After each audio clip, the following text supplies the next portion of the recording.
Hi, everybody, and good afternoon if you're here in the UK and you're watching us live, and good morning if you are in America and or Canada, where Lillian is based, and you're watching us live over there.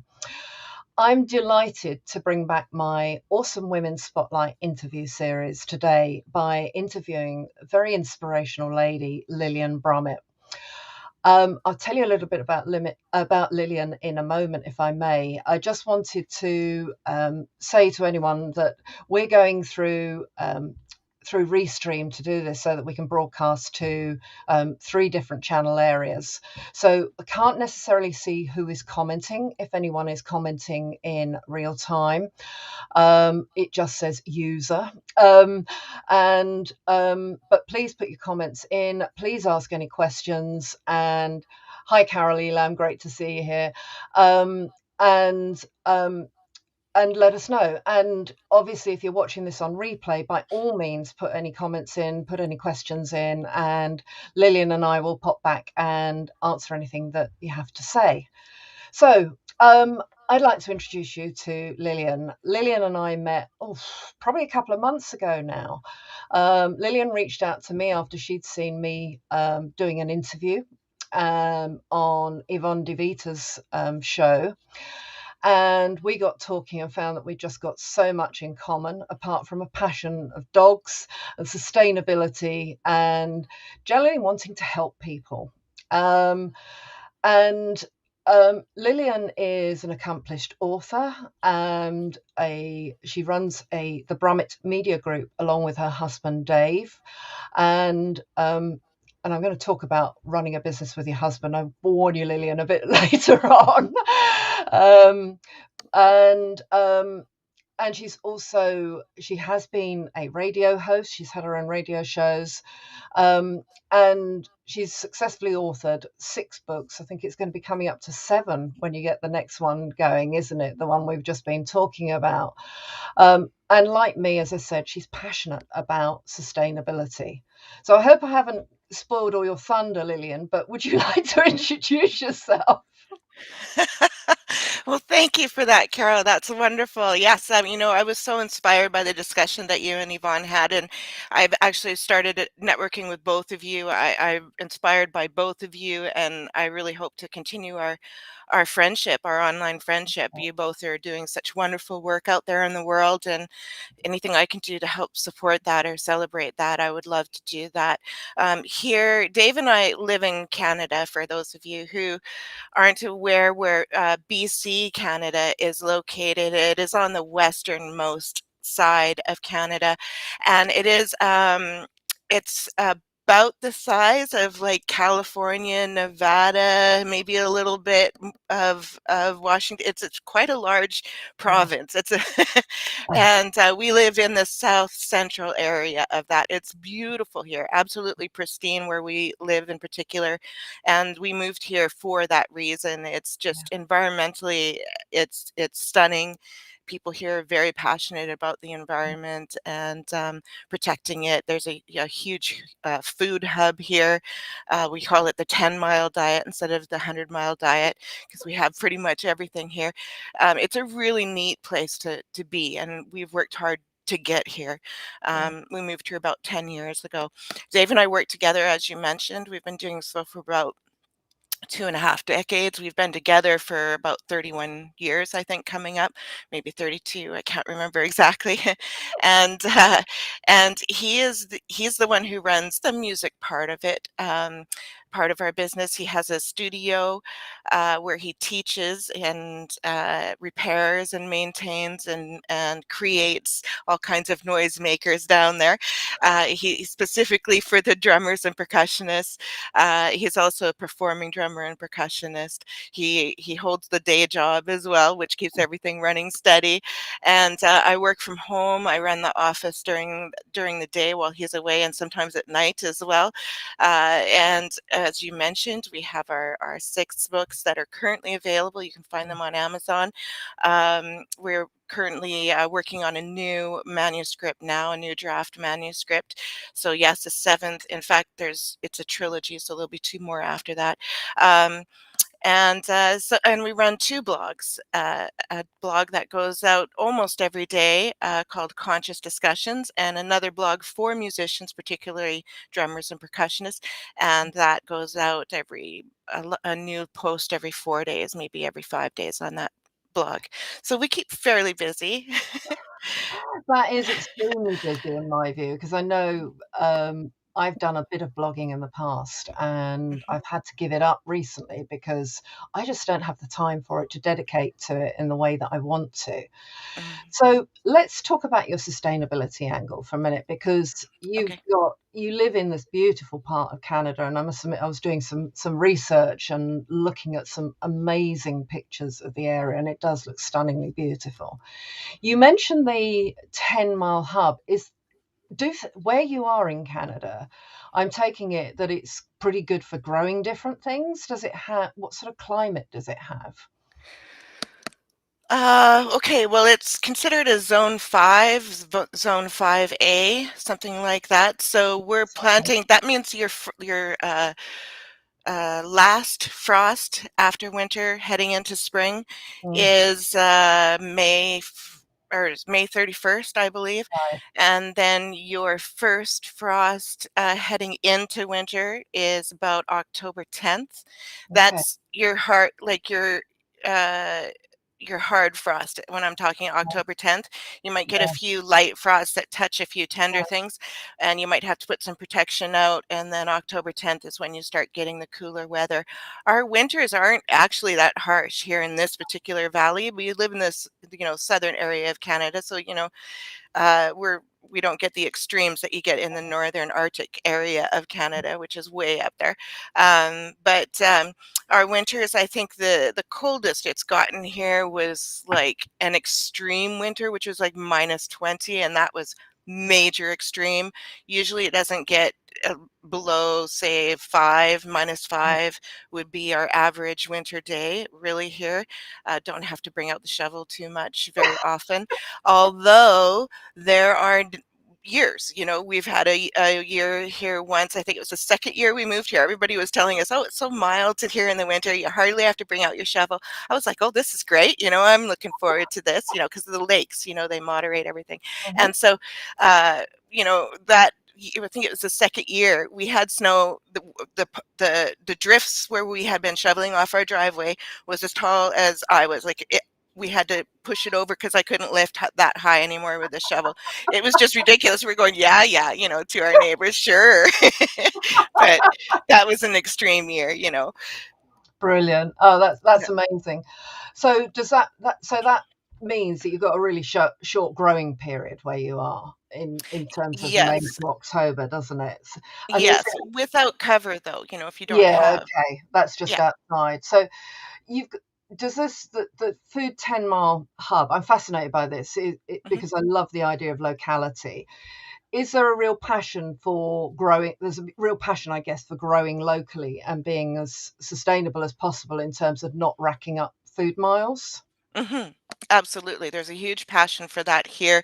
There are all kinds of, nonprofit and government sponsored programs and projects regarding food related, collaborating with everyone in the valley, all the different communities and cities, and getting them networking and working together. There's restaurants that work with that food hub Yeah, that they focus on their menu from what's in season, what's being harvested locally, and they celebrate that. People really want to go to those particular restaurants for that reason.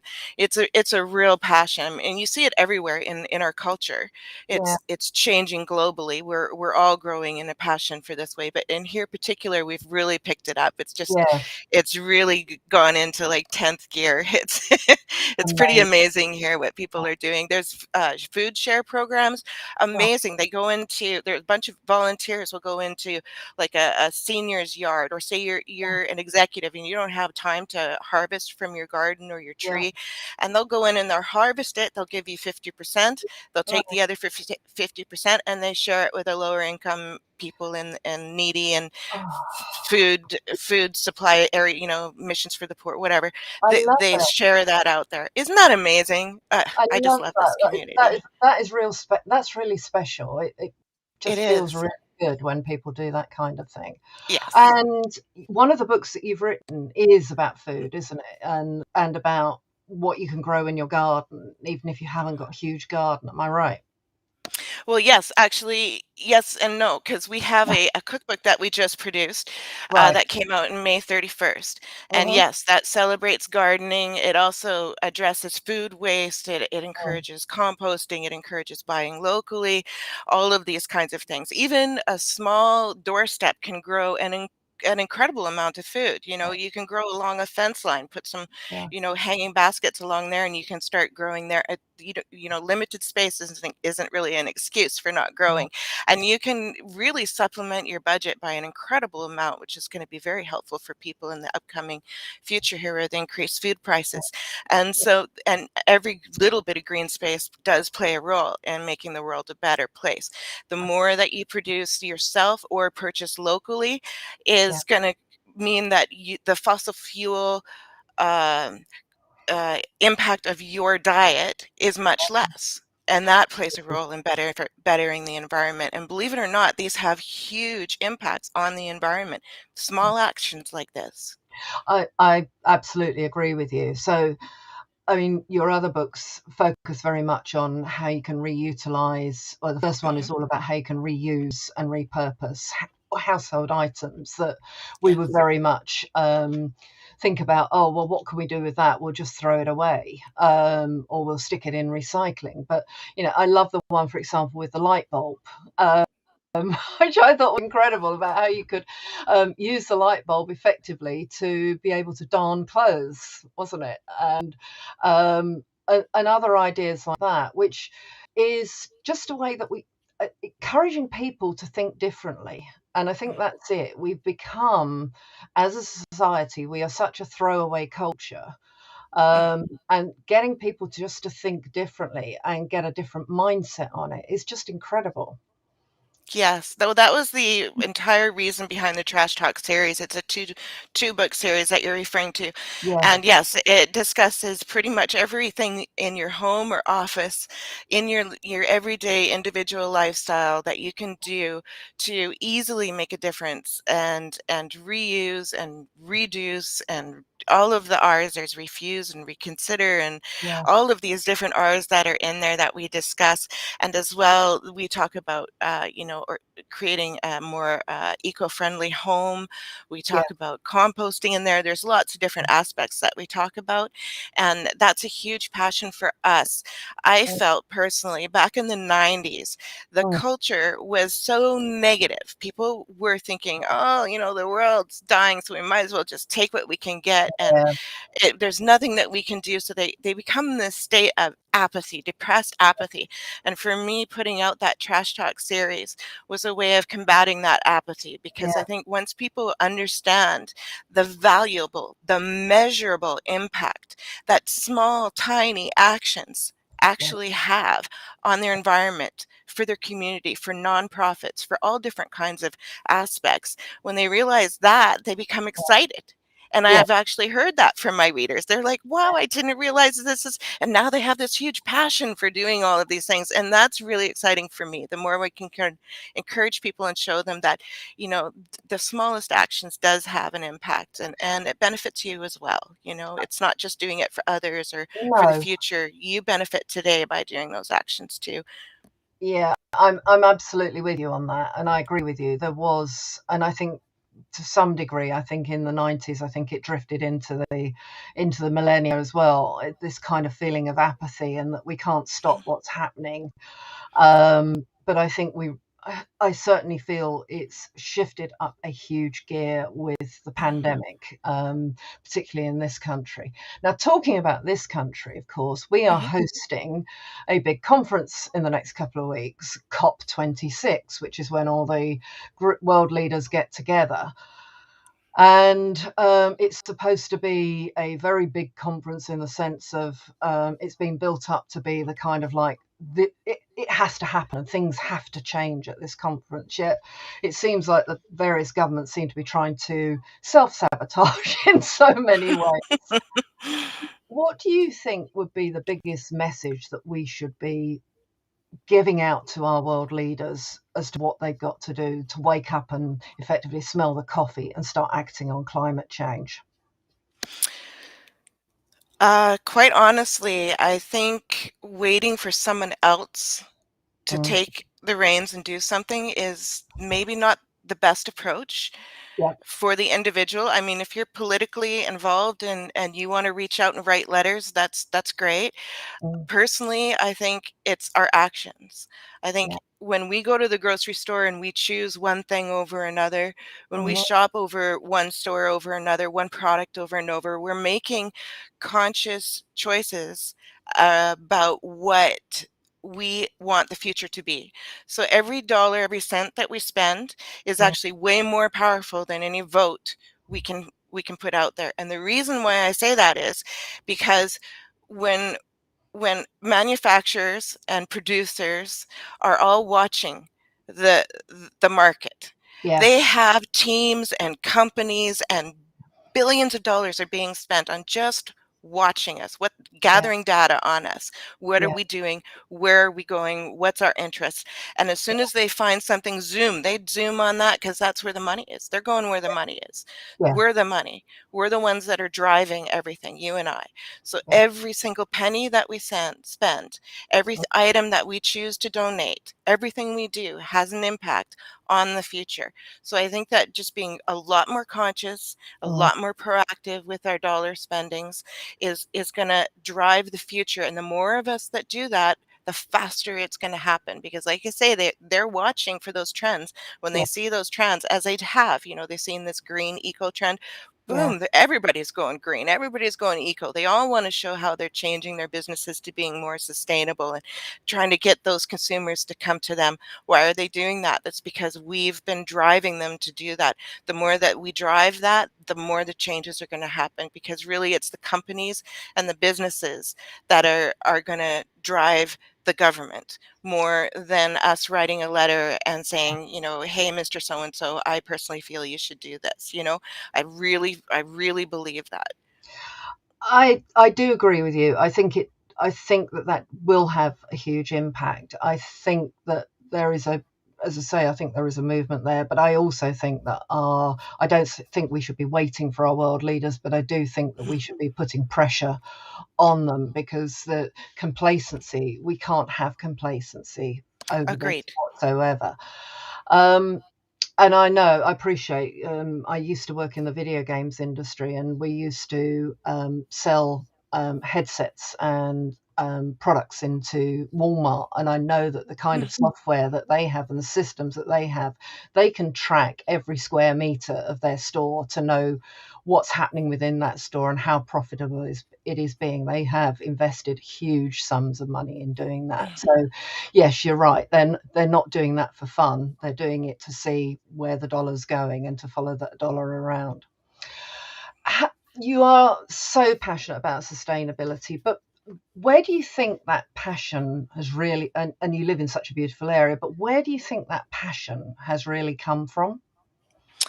Okay, well, Mm, I grew up in a kind of a rough upbringing. mm, It was a broken home. My mom was a person who had her own issues, mm, and kind of a bit of a bully, and um, she did her best, but mm, unfortunately, she made a lot of mistakes, and those mistakes involved four of the five men that she married.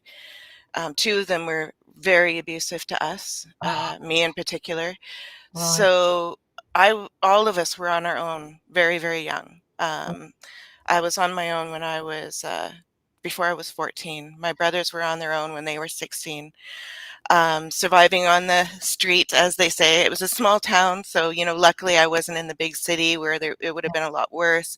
But even smaller towns, 100,000 people in the town, Um, it's still enough. There's enough there, enough dangers, and I yeah, was I had to survive that. Coming out of that into my 20s, I always paid my own rent. I worked jobs, believe it or not. I found lots of employment, lots of cash jobs. I worked for farmers. course. I worked in the fields. I worked for nurseries. I worked, cleaning out chicken sheds. I babysat. I did whatever I had to do, and eventually I got jobs in retail when I was in my teens and things like that. Mm. So, in when I was 16, I got caught living on my own, which was illegal here in Yeah, Canada, or is. of course. And so they put me in a foster home for the Yeah, last year before I was legal to be on my own. yeah, And she got me to go back to school. right. And she put me in a couple of recovery programs, like girls attendance program. She also helped me take one of my stepfathers to court.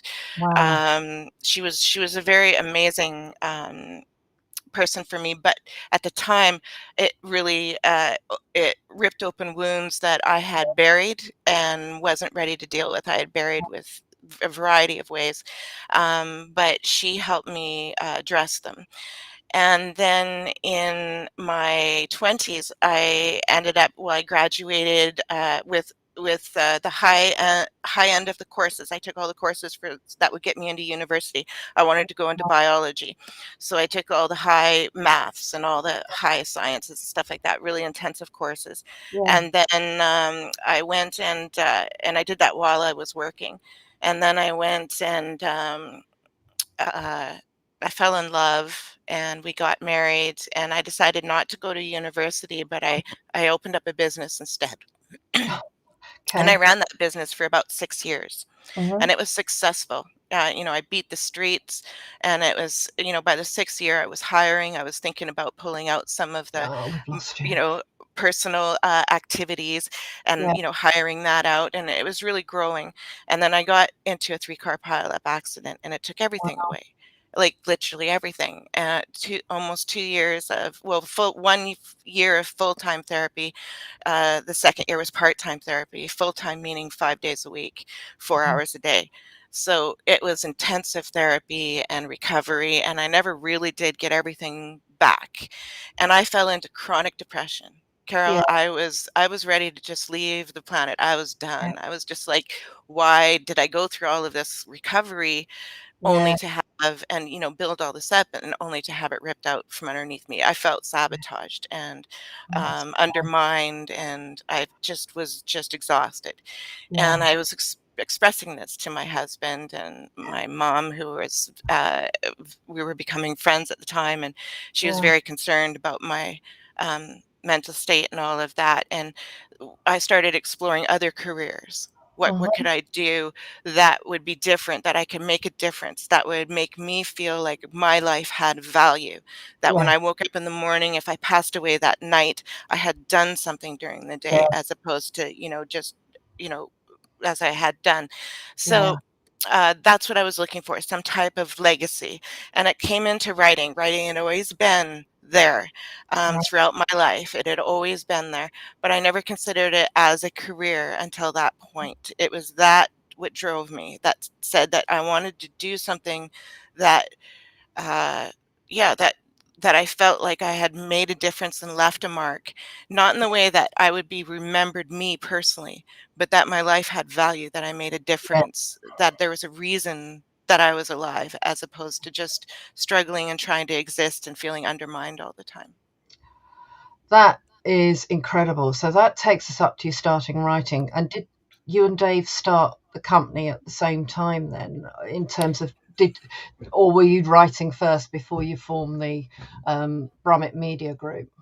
Yeah, we had 2 separate things going. We had the writing going, and then Dave was doing his, performing and teaching. Right.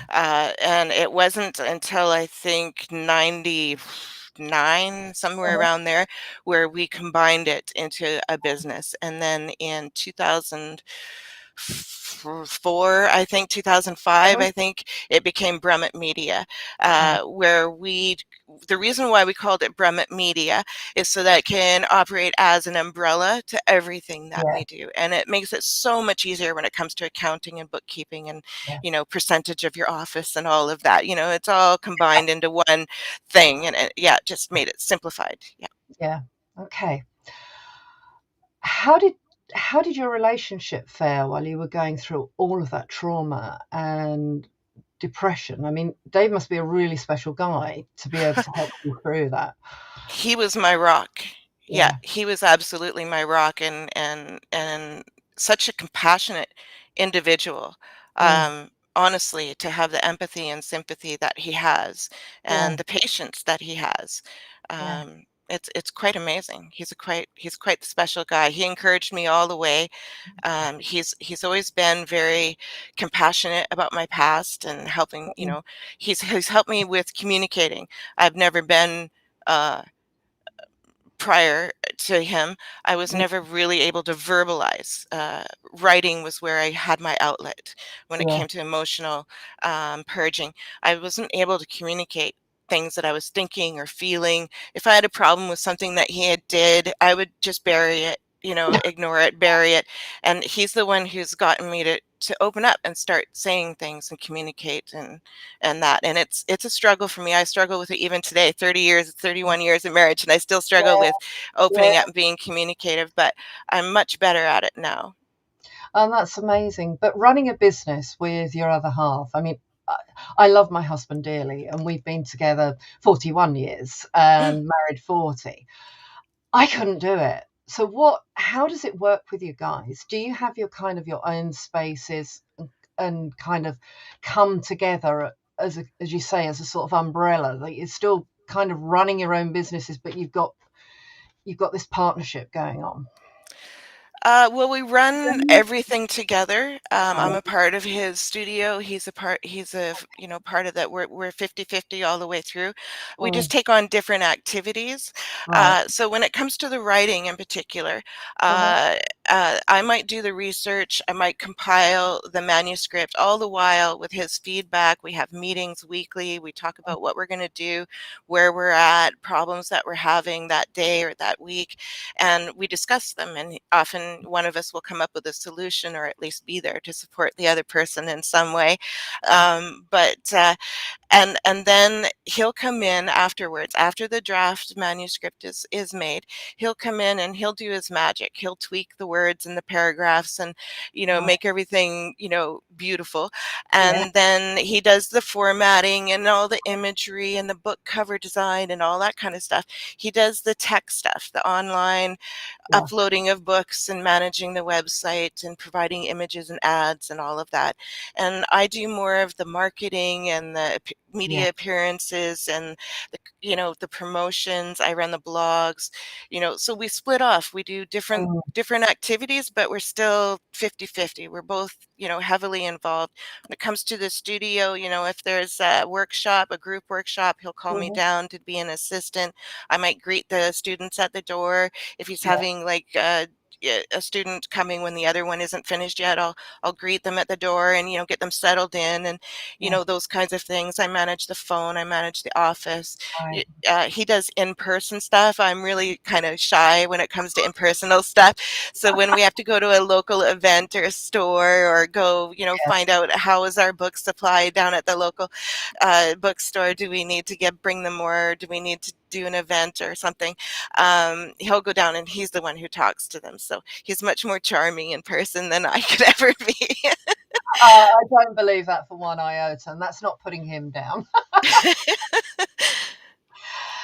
Let me just take you back to your childhood because you've talked a little bit about it, and I don't want to dive in too deeply, but I want to kind of understand how on earth a 13-year-old copes with being suddenly homeless and living and having to fend for themselves, and it's illegal. So what on earth happened? Okay, well, uh, uh, okay, so my mom my mom had just left her husband, and Uh-huh. he was an awful abuser. She had sent Right. me away for a couple years, so I hadn't really been with her for a couple years. Okay. So I came back, and she had this house, and she had left him, and we were supposed to be mother and daughter again. Uh-huh. But, I was really angry and not able to deal with what I was going through. She didn't know how to deal with me, let alone with what she was going through. So there was this huge conflict, constant Yeah. conflict between us. It was like this love hate thing going on between us. And so I was going to school. I wasn't a bad kid. I wasn't partying. I wasn't doing drugs. None of that kind of Mhm. stuff was going on. Whereas most of my friends were actually. Yeah. They were getting involved in all the beginnings of it, right? They were all getting Mhm. involved in it. I was just a kid, a normal Yeah. kid. And but there was emotional stress and Mm. drama going on at home. So when I came home, I actually went to a babysitting job. I was working Mhm. then too. I went to a babysitting job, and my girlfriend came and picked me up, and she said, "Let's go to this party." And I was like, "Okay." My mom's not expecting me for an hour and a half. Mhm. Why not? So we went to this party, and I came home, and my stuff was in garbage bags on the porch. I was kicked out. That was it. I was on my own. So Oh, I spent the first little while at my friend's place, but I didn't want to say that I was kicked out to anyone. no. And then it was park benches because it was summer. So, I hung out on park benches and that kind of thing. And then later on in that summer, my mom was okay. My biological father had died, and he had worked for the government in the States, and there was this orphan's benefit that she was receiving. So Mhm. she couldn't continue to receive it with me being on my own. If I would have got caught living on my own, she would have got, charged for fraud or something like Yeah. that. So she made arrangements with me to have that put into my account. Mm. And I don't even know how she found me or how we connected because I Mm. really don't know. I've wondered that how that even happened, but somehow we met up at the bank. She set it up. I had it in my account. So then I could get an apartment. So I got an apartment, which I didn't know I wasn't allowed to do. I went in and I got this apartment. And apparently this guy who was managing the apartment building was not telling the owners that all Okay. of the units were renting, right? So I was paying cash. I didn't know, right? And so, I paid my rent there. So I had an apartment from then on. I had apartments and, roommates and what have you from then on. So I was really only, I don't want to say on the street because it sounds so much Mm. worse than it was, but I Yeah. was really only on the street for that summer, and then I had my own apartments. But I always worked. The more I needed money, the more I went out and found jobs. Mostly with farmers, nurseries, working in the fields, that kind of thing. A little bit of house cleaning, some babysitting, but mostly in the fields. That's where I really loved being. I felt, I don't know, it was Free. therapy. I liked the hard Yeah. work. I loved coming home filthy. Like it Yeah. was just, I loved it. And it gave me the freedom because, you're working 4 hours, early in the morning and you have the rest of the day to just hang out with your friends, that kind of thing. Yeah. I had a couple of runaways come and live with me, a couple of people who had difficulties with their parents who were abusive, who came to my place as a place of rescue. So my place kind of became like this hub for other damaged youth to kind of come and hang. My first apartment, I was so open to people coming. I wanted to be, come, get your respite here. Yeah. And I left my door open all the time for people. And that was obviously a mistake. I learned from that. And then after that, I got a little bit more guarded with who Mm. and where and when they came. But yeah, that's how it started. And then how did the authorities catch up with you then? What happened? Okay, I went to the women's shelter. There was an issue that had happened in an apartment, Okay. and the entire place was getting torn apart. Right. The apartment block. There was like 3 or 4 buildings of apartments, and the Yeah. apartment block that I was in, everybody had gone nuts. They were ripping the Oh, place apart. They were tearing it apart, and I took off because it scared me. right. And so I went. I knew of the women's shelter. Yeah. I'd been there before in my youth, so I knew they existed. So I found out where the one was there, and I went there. And then they were like, "Yeah, you can't really be out on your own." Was that a major surprise to you at that point, or had you kind of twigged by that stage that you might be doing something that was not right? No, I had no idea. Really? Yeah, I had no idea. I was in my own sort of stunned, dazed world. I didn't, Right. it was just survival day to day. And Yeah. Okay. I get yeah, that. I didn't ever think of that. No, no, not Wow. at all. And Yeah. then your foster mother sounds like an incredible woman that she helped you to kind of come to terms with what had happened Mm. and help you through that. Did you warm to her straight away, or was it was there a push me pull you type of relationship going on there? Did you resist her trying to help you? No, I didn't resist her at all. I was very grateful, but I was also very reserved, cautious, Yeah, afraid. I didn't let her in, like yeah, emotionally, yeah, but I appreciated her as an individual. yeah, I didn't realize that I even had affection for her until years later because I was right, so guarded back then about, yeah, having feelings about anything. yeah, That was dangerous territory for yeah, me. So I kind of avoided that. It was a really strange environment for me. So, mm, they had dinner. They had a boy, another person there. He had a pet rat. Ugh. And it was like a little family group, and mm, that was like walking into Martian land for me. It was yeah, really, really awkward, and I was more than happy when my year was up that I could be back on my own, because I kind of ran from that. I was like, yeah, whoa, that's too weird and intense and creepy. yeah, Like, I just didn't know how to deal with that. It was the same thing when Dave tried to introduce me to his family. yeah, Back in the day when we were first dating, I was in panic mode. No, I don't yeah, want to meet them. Why do I have to meet them? And then it was like that for years, even, going there to their place, I would be in this state of, oh my gosh, this is weird. yeah, because you hadn't understood or known what a happy family environment was, had you, in that sense? And families had always been something, in a sense, to be avoided because it meant trouble. Yes, absolutely. Trouble, judgment, Yeah, feelings.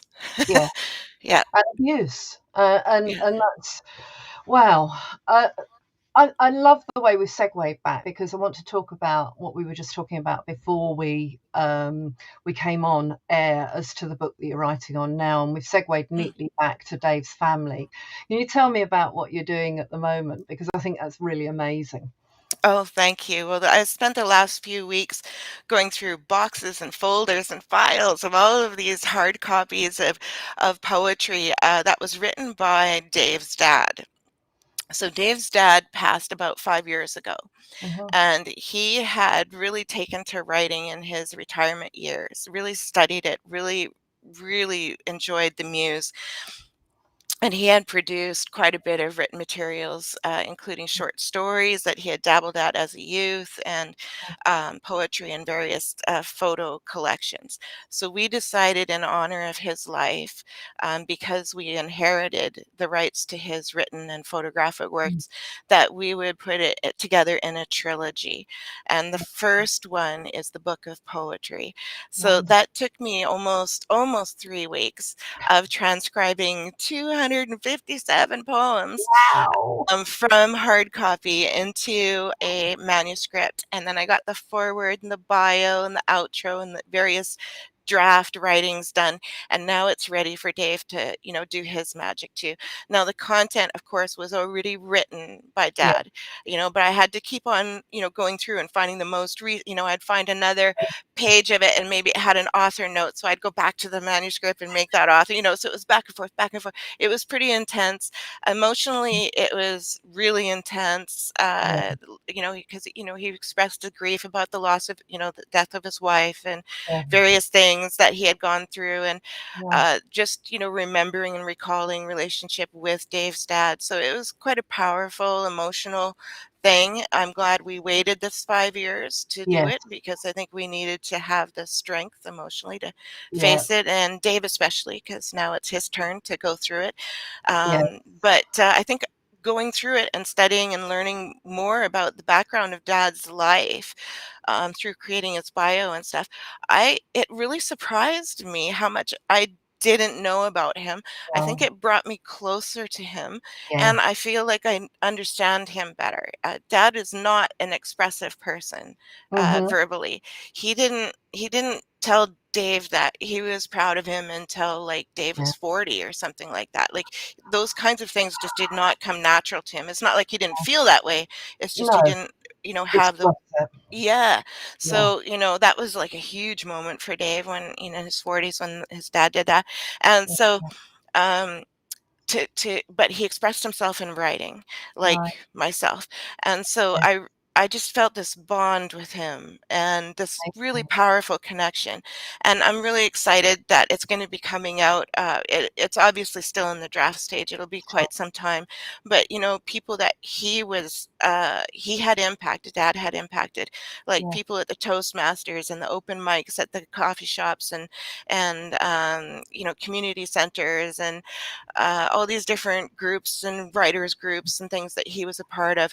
They're all looking forward to Oh, that's seeing the amazing. books and stuff, and so I'm really excited to be able to share his legacy, to play a role in helping him Yeah. leave his legacy behind.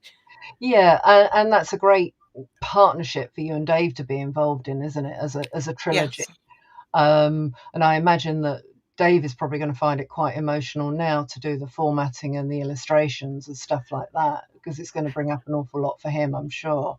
I'm sure. Yes. Yeah. So when's that expected to be published, or haven't you set a date on that yet? We have not set a date on that. Dave hasn't had a chance to even touch the manuscript Mm, yet.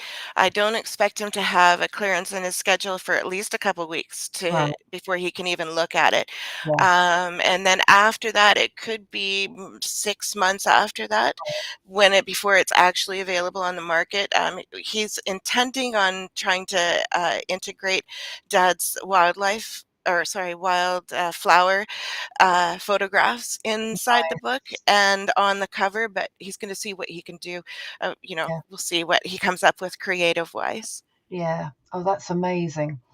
Now, I don't know whether anyone's noticed who's watching this live or maybe catching it up on replay, but one of Lillian's dogs has been wandering around in. She? And you and I do share a passion, don't we, for dogs? Yeah. Do you feel that they've been a part of your therapy as well? Absolutely. I haven't felt as safe. I've always been afraid. I Mm, haven't felt as safe as I have with dogs.